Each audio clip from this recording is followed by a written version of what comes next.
Okay, we're ready. All right. Are we ready to put the wheel back on, Mr. New tire on? Put the tire on. I've got this bottom bead all nice and soapy. So how do you know which way to put the tire on, Mr. Bill? Well, this side where the Speed sensor? ABS sensor is the left side of the bike. So rotation will be this way. So I have the tire rotation set up for front and rotating that way. It would be kind of terrible to put it on backwards, wouldn't it, Mr. Bill? I've done it before. You say those things just kind of pop on the first bead? Yeah, a really strong guy can just go wham and slam it on, but I'm not really strong anymore. I was, but I'm not anymore. Well, let's just use the duck head. Oh, the famous duck head. Yeah, I don't know. It's going to be too hard. Take your weight off. All right, put your weight on.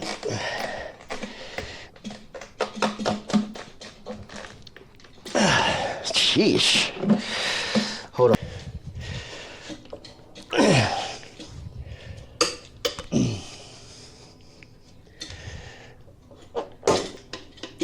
That's good. Yeah. That was good. Put your foot right there. All right.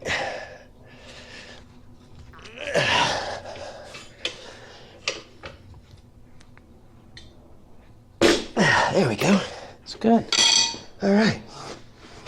So we got the first bead on. Using the dot thing, and you got the dots you want to line up. You want to make sure you get those lined up right now before you get the other side on.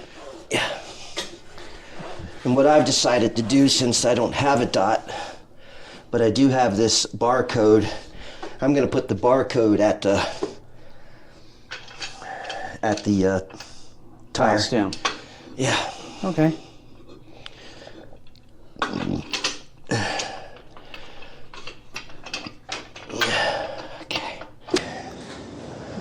Change of plans. We didn't use the duck, but we were able because why, Mr. Bill? Because it wouldn't really fit in These there? front tires are on this bike is well, this tire is 4 years old. I bought it right after I bought the Tiger. But, so it's a little stiff, and these duck heads are kind of thick, and these tires are very thin on the front. I think these will work well on back tires, but you know, for everything on and off. But for the front tire, I think just getting the first bead off is about all they're good for, because of how thin it is. So I've been working it on with spoons and these special clamps. So what he's doing with the spoons is he'll pry it over there, the bead over, like that. You know, in the traditional way. Then he's using those things over there to kind of hold it on.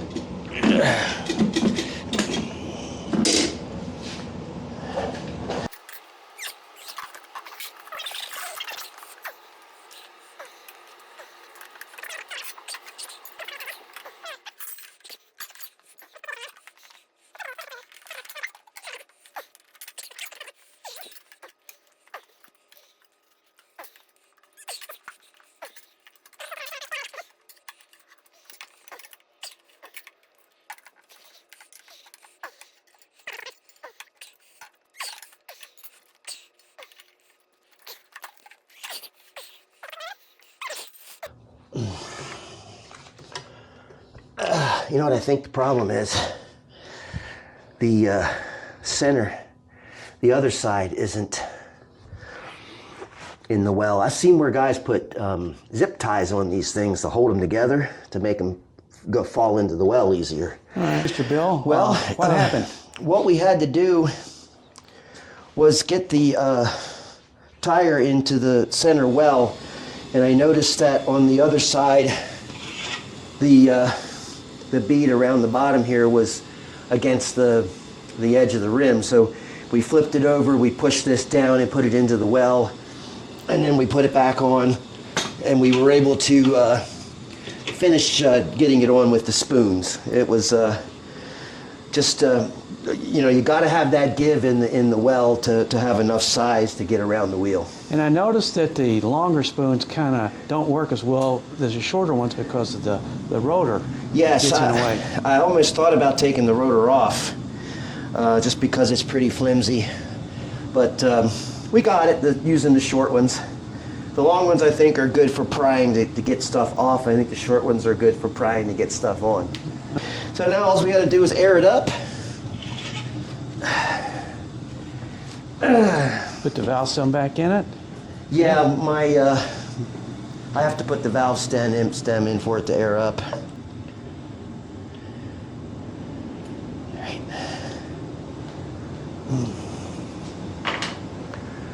Let's roll it over to the air compressor. Any special things you need to know about airing it up, Mr. Bill?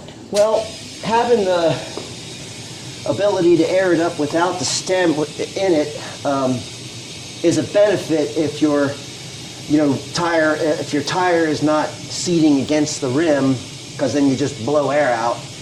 And but fortunately, we don't have that problem today.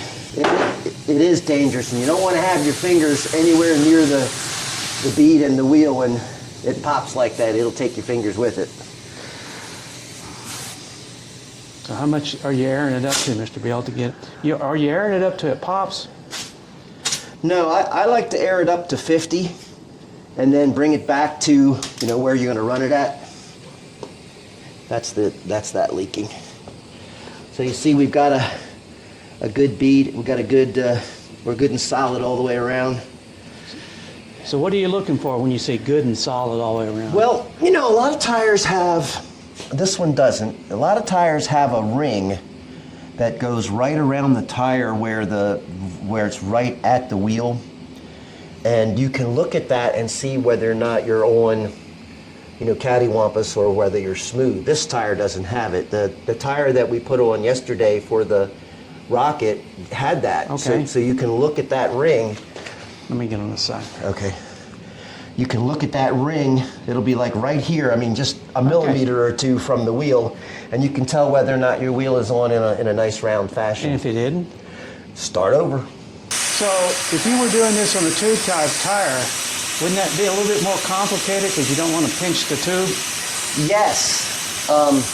And that's one thing I hate about having spoke wheels, is because then you got tubes. It's kind of cool on my Moto Guzzi with spoke wheels that every single spoke was sealed. But the Bonneville has tubes in it, so it's going to be a little bit of a question mark there. Okay, that's 37. All right, so what's next, Mr. Bill? Balancing. Okay, we're back with Mr. Bill. We're going to do the balancing, and we've removed the tags right here, and you put the valve cap back on, and you've got it set on a stand there, Mr. Bill. Notice that you got a couple of little boards underneath this stand, and why you have that? Well, I wanted it to be perfectly level, so the rod through the wheel is perfectly level, but these two bearings that the rod spins on was a little bit, this back one was much lower than the front one. So by adding these boards, I was able to bring them up to level. Okay. And my thought was that, so both bearings have similar weight on them so that the resistance is the same. You still have the wheel weights on there, Mr. Bill? Yes. Why would you leave the wheel weights on there? Well, all of the experts on YouTube say, go ahead and check your balance with the weights on. You might get lucky. You might get lucky. Here's the weights. Uh-huh. And there's the valve stem. Uh-huh. So we definitely have, we're definitely heavier down this end. So I am now going to take the weights off, and we'll see where it settles again. What are you trying to get it to settle? How do you know it's balanced? You know it's balanced when you can put where the heavy spot was, and you let go, and it doesn't do that. So it was heavy at the valve stem, and it's going right back down to where the valve stem was. Yep. Okay.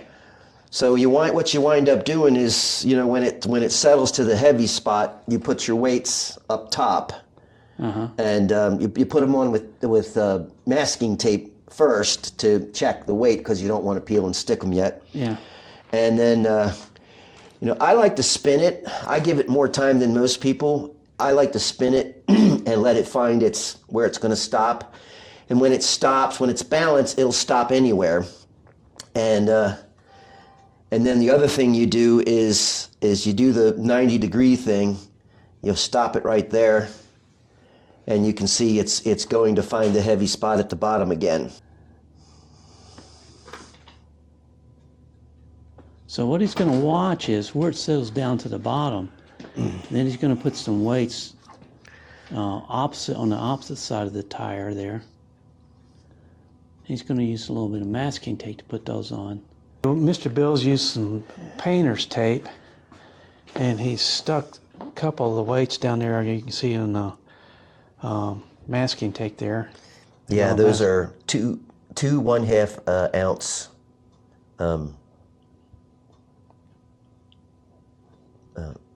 steel ones. Okay. So that's pretty good. Look at it.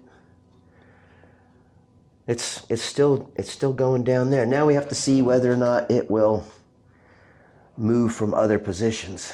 It's important that these are in tight enough so that you're not spinning on the bearings inside the hub, and that the hub is centered, so you're spinning on the bearings that come on the balancer. All right. So we're going to take a break here, and we're going to get that done for you. And we'll show you a picture of it when we get it done. Yeah, this process it probably took me over an hour to do it yesterday when I balanced the rocket tire. So this is a Flat Cap Cafe Racer. Mr. Bill? And what we're going to have, Mr. Bill, what kind of day? A beautiful day in Idaho. All right. Thanks for watching. Bye. Bye.